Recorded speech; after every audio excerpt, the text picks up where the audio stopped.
Hello everyone, welcome back to my channel. आज की video में कमर दर्द के इतने अच्छे एक्सपीरियंस लेकर आपके साथ हाजिर हूँ जो जो लोग इस परेशानी से काफ़ी लंबे टाइम से थे और अब उनकी रिकवरी हो रही है और कैसी हो रही है और किस किस तरह के क्या क्या उन्होंने किया है वो सब शेयर करूँगी। सबसे पहले मिसेज़ असरार अंसारी का मैं आप लोगों से कमेंट शेयर कर रही हूँ, जिनका आप सामने देख सकते हैं कि उन्होंने लिखा है, मैं आपकी मेडिसिन विद प्रिकॉशंस ले रही हूँ। जो मैंने ली थी वही यूनानी मेडिसिन वो ले रहे हैं और इन्होंने हिजामा भी करवाया है। एक कुछ यूनानी ही होता है थेरेपी, आप लोगों को कुछ को पता होगा। हिजामा भी इन्होंने कराया है और अल्हम्दुलिल्लाह 80% रिलीफ है। तो जो लोग भी बहुत ज़्यादा निगेटिव फेस में हैं इस वक्त, जिन लोगों को लग रहा है कि ये दर्द असहनीय है और हमें कुछ समझ नहीं आ रहा है हम क्या करें, क्योंकि मैंने कल परसों ही मैंने एक मैसेज देखा था। सुबह सुबह मैं जब सो के उठी तो मैं हमेशा अपना इंस्टा चेक करती हूँ, तो उसमें एक भाई हैं, उन्होंने इतना नेगेटिव वहाँ पे कुछ लिखा था कि मैं आपको बता नहीं सकती हूँ, मुझे अच्छा नहीं लगता है वो चीज़ें शेयर करना। तो जब बहुत ही डिप्रेस होता है बंदा तब वो ऐसी चीज़ें सोचता है, और उन्होंने लिखा था कि मैं बिल्कुल सो नहीं पाया हूँ पूरी रात। तो जब आपको नींद नहीं आ रही है, सबसे पहले आप जानते हैं कि ये डिप्रेशन के लक्षण हैं, जब नींद नहीं आती है और भूख नहीं लग रही है बिल्कुल। तो आपने सबसे पहले एंटी डिप्रेशन मेडिसिन लीजिए, और होम्योपैथी में बहुत अच्छी मेडिसिन होती है उसकी। आप जाके किसी अच्छे डॉक्टर से मिलिए, नहीं तो किसी एलोपैथिक से मिलिए, जो भी आपको सही लगता है। आप एंटी डिप्रेशन की जो है मेडिसिन भी लें, साथ में आप अपने प्रिकॉशंस रखें कमर दर्द के, और आपकी मेडिसिन और मसाज और सिकाई, इंशाल्लाह सबको रिलीफ मिलता ही है। अगर आप अच्छे से सब चीज़ें समझ लेते हैं, अपनी बॉडी को समझ लेते हैं, तो घबराएं नहीं और प्लीज़ अपना ध्यान रखें। तो ये तो था असरार अंसारी जी की जो वाइफ हैं उनका एक्सपीरियंस। अब मैं आगे दूसरे एक्सपीरियंस भी आपसे शेयर कर रही हूँ और फिर उसके बाद मैं लूँगी आप लोगों के सवाल। तो बने रहिए मेरे साथ एंड तक। वीडियो अच्छी लगे तो लाइक, शेयर एंड सब्सक्राइब। चलिए आगे बढ़ते हैं। ऐसा ही एक एक्सपीरियंस प्रीत पांडे जी का है। आप लोग जानते होंगे, कुछ लोगों को याद होगा, मैंने उनका एक्सपीरियंस पहले भी शेयर किया है। और वो जॉब करती हैं और बिस्तर पे थी जिस वक्त मेरे से बात की थी, और अभी 3 महीने शायद हो गए हैं उनको मेडिसिन लेते हुए। तो अभी उन्होंने मुझे बताया है कि अब कैसी कंडीशन है। हालांकि वो बिस्तर पे थी, लेकिन उन्होंने अगले महीने ही अपनी जॉब ज्वाइन कर ली थी, और अब वो लिख रही हैं कि अब काफ़ी सुधार है। 6 से 7 घंटे अब लगातार बैठकर काम भी कर पा रही हैं कंप्यूटर पर। पैर उनके सुन्न थे, जिसमें अभी भी सुनपन अभी है, और कभी कभी दर्द होता है, जबकि वो कंप्लीट बेड पे थी जब मुझसे बात हुई थी। तो जो लोग भी बहुत ही निराश है ना, और इस दर्द और तकलीफ को लेकर बहुत परेशान है और उन्हें समझ नहीं आ रहा है, तो कंफ्यूज होने की ज़रूरत नहीं है। बस अपनी बॉडी को समझें, और जिन चीज़ों को मैंने किया है और मैं आप लोगों को बताती हूँ कि जो पेशेंट मेरे से बात करते हैं, मैं कहती हूँ आप पहले कंप्लीट 15 दिन वो चीज़ें करके देखिए जो मैं करती हूँ। और हो सकता है कि कोई बहुत ही पुराना पेशेंट हो तो 1 महीने में उनको थोड़ा डिफरेंस नज़र आए। तो अगर 5% 10% भी रिलीफ उनको फील हो रहा है, जो कि बहुत कम मैं बता रही हूँ, मोस्टली पेशेंट जो हैं बहुत अच्छी उनकी रिकवरी हो जाती है अगर वो अच्छे से सब चीज़ें करते हैं। तो करके देखिए, सब्र तो रखना पड़ेगा और सब्र का फल मीठा होता है। मैं हमेशा कहती हूँ कि अपना ध्यान रखिए, उन चीज़ों पे घबराइए मत। बहुत से लोग एकदम से डिप्रेस हो जाते हैं, बहुत कुछ सोचने लगते हैं, आगे क्या होगा, हमारी लाइफ का क्या बनेगा, कैसे होगा। वो चीज़ें अभी के लिए मत सोचिए। अभी सिर्फ अपने आप को ठीक करना है, तो उसके लिए पॉजिटिव माइंड रहना है, मजबूत अपने आप को रखिए। कोई और ना आए आपको हेल्प करने, लेकिन आपको अपनी हेल्प तो खुद ही करनी है। बस ये है कि दूसरों के एक्सपीरियंस जब आप देखते हैं ना, तो आपके अंदर पॉजिटिविटी आती ही आती है। और इसी तरीके से जो लोग ठीक हो रहे हैं, वो लोग जब अपना एक्सपीरियंस शेयर करते हैं तो दूसरों को एक हिम्मत मिलती है कि वो ठीक हो रहा है, तो हाँ हम भी करके देखते हैं, हम भी ऐसे ठीक हो सकते हैं। आप लोगों को पता है कि मैंने ये चीज़ खुद झेली है। मुझे पता है कि कोई अगर आके, कोई पेशेंट हो या पेशेंट का रिश्तेदार हो, अगर वो आके ये कहता था अरे वो भी तो था, वो ठीक हो गया, तो ऐसा लगता था कि हाँ हाँ हम भी हो जाएंगे। वरना बहुत से लोग इतने नेगेटिव मिलते हैं जो ये कहते हैं कि अरे इसका कुछ नहीं हो सकता। बहुत से पेशेंट हैं जो मुझसे बात करते हैं, दीदी ऐसे बोलते हैं लोग, ये कभी नहीं हो सकता, ऐसा कुछ नहीं हो सकता। और मैं तो, आप लोगों को पता है, मैं साफ बोलती हूँ, आप अगर ठीक होने के बाद अपना एहतियात रखेंगे तो कभी ये प्रॉब्लम दोबारा कभी होगी ही नहीं, और आप विदाउट ऑपरेशन ठीक हो सकते हैं। लेकिन आपने उन चीज़ों को समझना है, अपनी बॉडी को समझना है, और उन चीज़ों का ध्यान रखना है कि आपको क्या करने से तकलीफ बढ़ती है। उस चीज़ को मत करिए, उस काम को बंद कर दिए फ़िलहाल, जब तक आप ठीक नहीं हो जाते। और अपने लिए अच्छा जो जो आपको लगता है कि मेरे लिए अच्छा है, खाने की चीज़ें हों, चाहे चाहे वो फिज़िकल परहेज़ हों, जो आपको बेनिफिट देते हैं उनको ज़रूर करते रहिए। ये एक सवाल था मेड इन पंजाब चैनल जो है उनसे। उन्होंने क्या पूछा है कि एक सवाल था, क्या ठीक होने के बाद मतलब 1-2 साल बाद नॉर्मल लाइफ में जी सकते हैं, जैसे लॉन्ग ड्राइव, वॉक करना और जो भी कुछ जो वो सोचते हैं बिल्कुल कर सकते हैं। लॉन्ग ड्राइव भी कर सकते हैं, वॉक भी कर सकते हैं, और आप बिल्कुल बढ़िया रह सकते हैं, कोई परेशानी नहीं होगी। लेकिन आपको बस इतना ध्यान रखना है कि वो आप एक एकदम अचानक से कोई भारी वज़न उठा के अगर आप सोचें कि मैं दौड़ लगा दूं, तो वो मत करिएगा। या कोई झुककर कोई ऐसा वज़न उठाना या काम ऐसा करना जिससे आपको तकलीफ़ दोबारा ना हो जाए, उस चीज़ का ध्यान रखिए। वैसे आप बिल्कुल फर्स्ट क्लास सारी चीज़ें कर सकते हैं। जो प्रिकॉशंस मैं अभी बताती हूँ ना, कि सीढ़ी नहीं चढ़ना है, ये नहीं करना है, वो तब तक के लिए जब तक आप ठीक नहीं हो जाते हो, आपकी डिस्क सेट हो। आप बिल्कुल उसके बाद 1-1.5 साल थोड़ा सा एहतियात रख के चलें, और उसके बाद आप बिल्कुल कर सकते हैं। ठीक है। ये एक सवाल था लाइफस्टाइल ब्लॉग से, जिन्होंने पूछा है कि मुझे 4 साल से ये प्रॉब्लम है स्लिप डिस्क की, और सर्वाइकल का भी काफ़ी पेन होता है। कोई पिलो शूट नहीं करता, तकिया नहीं लगा सकते, और ना ही मैं पिलो के बगैर लेट पाती हूँ, तो कोई मशवरा दें। देखिए, एक चीज़ बताती हूँ कि जब आप सीधा लेटते हैं ना, तो पिलो बिल्कुल मत लगाइए। ठीक है। वो, और मुझे भी ऐसा लगता था, मुझे बहुत अटपटा लगता था, क्योंकि बिना तकिए के कभी सोए नहीं थे मैं, और जो उसकी प्रॉब्लम ही आती थी, उसे लेट ही नहीं सकते थे, उसे लगा के पूरा लगता था कुछ हो रहा है, कुछ हो रहा है, कुछ हो रहा है। दर्द हमेशा खिंचाव, और बहुत ही अजीब फीलिंग होती थी उस वक्त जब तकिया लगाते थे, तो वो तकिया हटाना ही पड़ा। तो जब आप सीधा लेटते हैं ना, उस पोजीशन में तकिया नहीं लगाना है। लेकिन जब आप करवट के बल लेटते हैं, किसी भी करवट लें, आपको तकिया लगा लेना चाहिए। तो आपको ये चीज़ आपको ध्यान रखनी है। और आपने पूछा है कि उसके बगैर लेट नहीं सकती हूँ, तो वो चीज़ का ध्यान रखिए, क्योंकि जब आप सीधा लेट रहे हैं ना, तो वो सिर्फ उसी कंडीशन में लेटिएगा जब आप गहरी नींद में जाने वाले हैं, ताकि आपको ज़्यादा एहसास ना हो। ठीक है।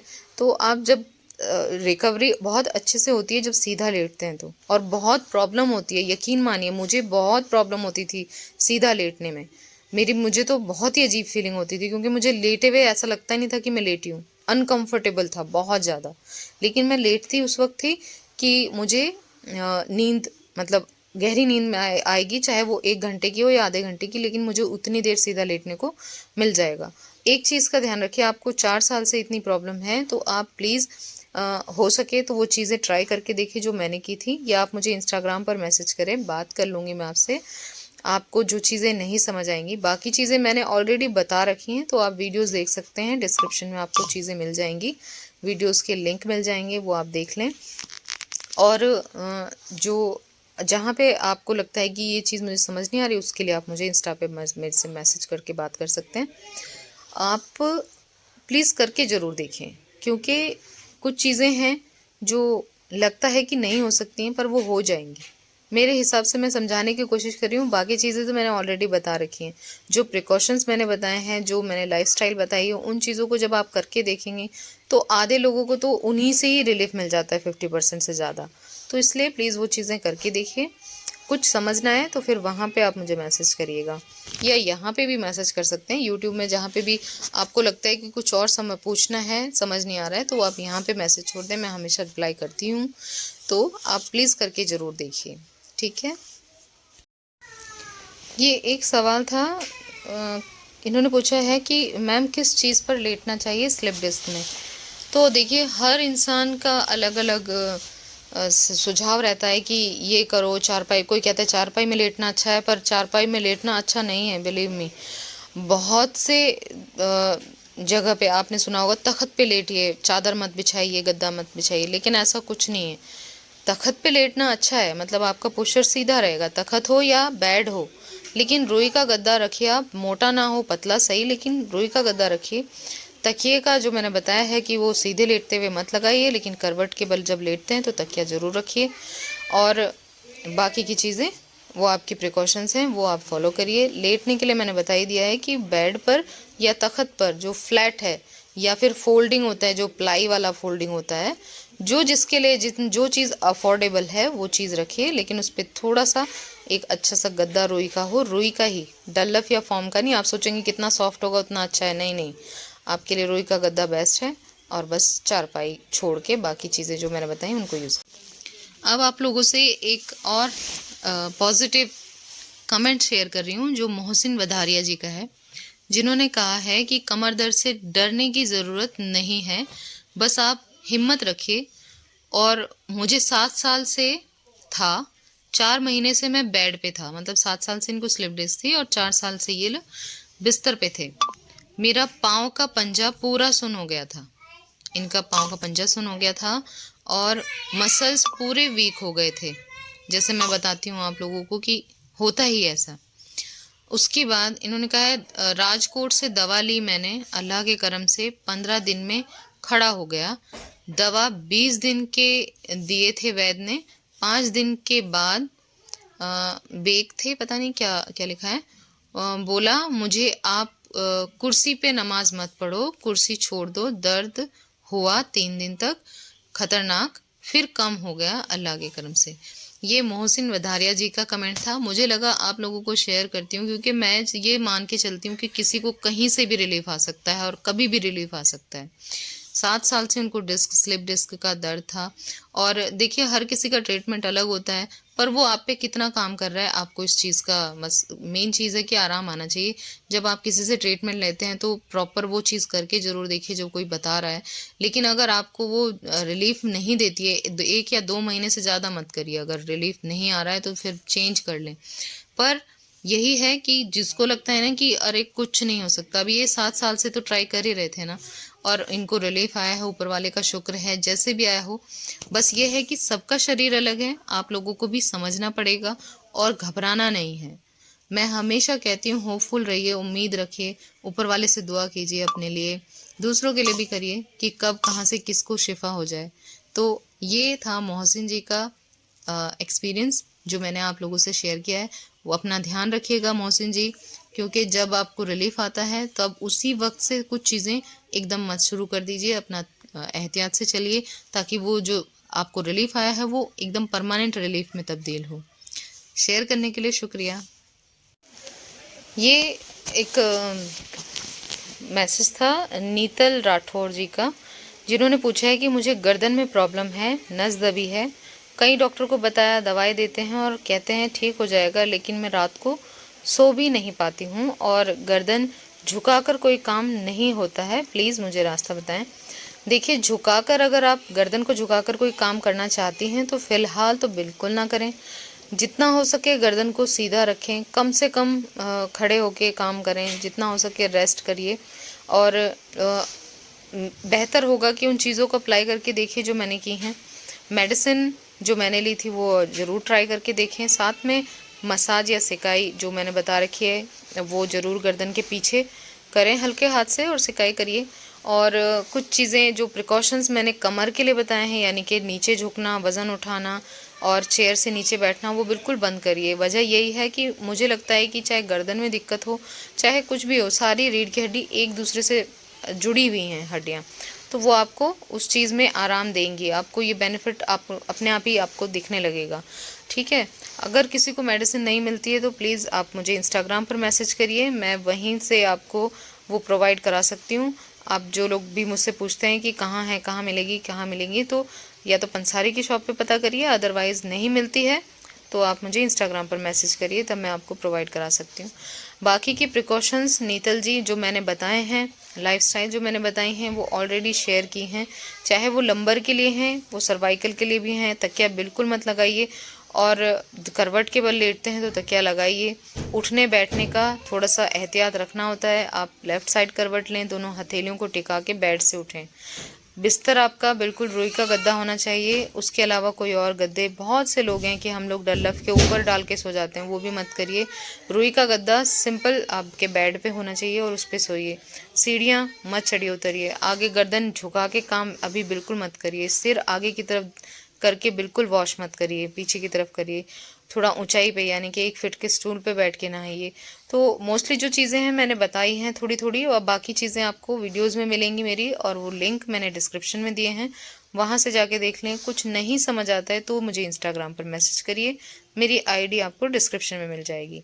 करके देखिए, रिलीफ मिलता है तो कंटिन्यू रखिए उन चीज़ों को, घबराइए मत। क्योंकि ऐसे भी पेशेंट हैं सर्वाइकल के, जिनका सर्वाइकल बहुत भयानक था और वो उनको मेडिसिन भी नहीं मिल पाई, लेकिन उन्होंने बताया है, मैंने आप लोगों से शेयर किया है कि उनका सिर्फ प्रिकॉशन से और मसाज और सिकाई से ही उनका रिकवरी हो गई है। वो अपने सारे काम कर पा रहे हैं, सिलाई तक कर पा रहे हैं। तो वो चीज़ें हैं, आप खुद देखेंगे, दूसरों के जो एक्सपीरियंस है उनसे भी कुछ सीखने को मिलेगा, कुछ उम्मीदें मिलेंगी आपको। करके देखिए, करना आप ही को है, मैंने तो बता रखा है और बाकी के लोग भी आके बताते ही हैं, तो घबराइए नहीं, ठीक हो जाएगा। बस आपको एहतियात करनी है और अपने लिए सही इलाज ढूंढना है। ठीक है जी। अब आप लोगों से एक बहुत ही अच्छा और पॉजिटिव कमेंट और शेयर कर रही हूँ।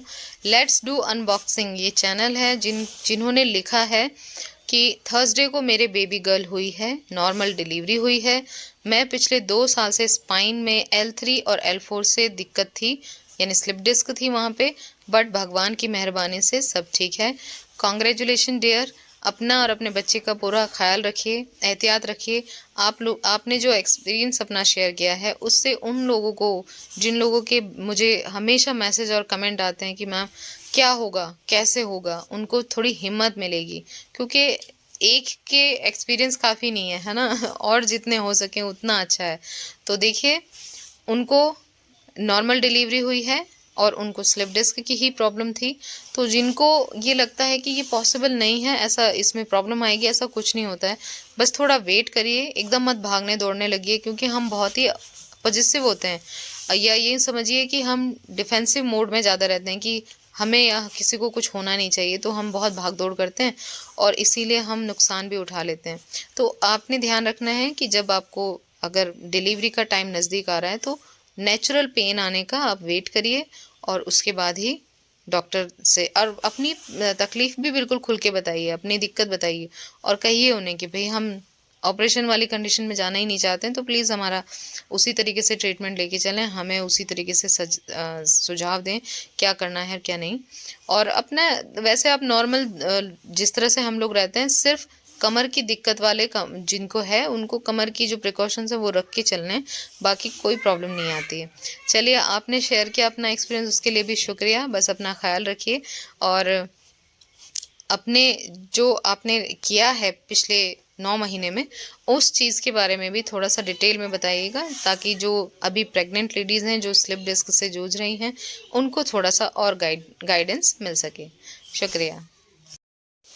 ये एक मैसेज मोहसिन पटेल जी का है, जिन्होंने पूछा है कि मैम दवा कौन सी है। तो यकीनन आप अभी अभी मेरे चैनल से जुड़े हैं इसलिए आपको नहीं पता है, पर मैंने मेडिसिन की नेम और जो परहेज करने हैं, मसाज का ऑयल जो बना के उसकी मसाज करनी है उसका तरीका मैंने सब बता रखा है, ऑलरेडी वीडियोस बनाए हैं, उनके लिंक डिस्क्रिप्शन में मिलेंगे, या फिर मेरे चैनल पे जाइए, वहाँ पर आपको स्लिप डिस्क रिलेटेड एक प्लेलिस्ट मिल जाएगी, उसमें आपको वो वीडियोस मिल जाएंगे जो आपको हेल्प करेंगे इस तकलीफ़ से बाहर आने में। उनमें वीडियोस में मैंने पूरे नाम वगैरह सब बता रखे हैं। कंपनी जो सी मैंने ली थी जिस कंपनी की, वो मेडिसिन आप देख सकते हैं, उनकी आप ले सकते हैं, पंसारी की शॉप पे मिल जाएंगी, या फिर आप किसी यूनानी डॉक्टर या हकीम से कंसल्ट करके भी मेडिसिन ले सकते हैं। ठीक है, प्रिकॉशन जो मैंने बताए हैं वो आपको मेरे चैनल पे ही मिलेंगे मोस्टली, तो उनको देख लें। थोड़ी लाइफस्टाइल जो चेंजेस करने हैं वो आप देख लें। आपको 1 साल से दिक्कत है, वो चीज़ आपके लिए कोई घबराने वाली बात नहीं है। बहुत पुराने पेशेंट हैं जो ठीक हो रहे हैं, और आपको भी बिल्कुल यकीनन फ़ायदा होगा। आप उन चीज़ों को करना स्टार्ट करेंगे, आपको अगर रिलीफ मिलता है तो कंटिन्यू रखिए, आपको कंप्लीट रिकवरी भी हो जाएगी। लेकिन एहतियात लेके चलना है। जिन लोगों को खाली ये दिमाग में रहता है ना, खाली मेडिसिन खाएंगे ठीक हो जाएंगे, तो उनके लिए मैं हमेशा बताती हूँ कि भाई 50% मेडिसिन और 50% आपका खाने का और फिज़िकल परहेज़ आपको मदद करेगा रिकवरी में। मसाज और सिकाई आपकी जो कमर की सूजन है उसमें आपको हेल्प करेगी। और जिनको बहुत ही ज़्यादा पेन हो रहा है तो प्लीज़ वो लेप का यूज़ ज़रूर करें। आप जानते हैं कि उससे सूजन बहुत तेज़ी से घटती है, दर्द को भी खींचने में वो खींच लेता है एक तरीके से। तो बहुत ज़्यादा पेन है तो वो एकदम से आपको इंस्टेंट रिलीफ भी देगा, ठीक है। और आपने लिखा है कि क्या इसमें चल सकते हैं, मतलब वॉक कर सकते हैं। तो इस तकलीफ में जितना आप रेस्ट करें उतना अच्छा है। वॉक करने का मैं बिल्कुल सलाह नहीं दूंगी, ना ही मैं ये कहती हूँ कि आप एक्सरसाइज करिए, बिल्कुल लगे रहिए, वो नहीं है। जितना आपको जिस एक्सरसाइज से रिलीफ मिले खाली उन्हीं एक्सरसाइजेस को करिए, अदरवाइज कोई ज़बरदस्ती एक्सरसाइज मत करिए। तो आप जो चीज़ें मैंने बताई हैं वो करके देखिए, अगर आपको रिलीफ मिलता है तो कंटिन्यू रखिए, ठीक है। कुछ ना समझ आए तो मुझे इंस्टाग्राम पर मैसेज कर सकते हैं, मेरी आईडी आपको डिस्क्रिप्शन में मिल जाएगी। बस आज के लिए इतना ही। उम्मीद करती हूँ ये वीडियो आप लोगों के लिए हेल्पफुल रहे। वीडियो अच्छी लगे तो like, share and subscribe please उन लोगों तक ज़रूर पहुँचाएँ जिन लोग को ये प्रॉब्लम है, ये दिक्कत है, उन तक ज़रूर शेयर करें। मिलते हैं नेक्स्ट वीडियो में।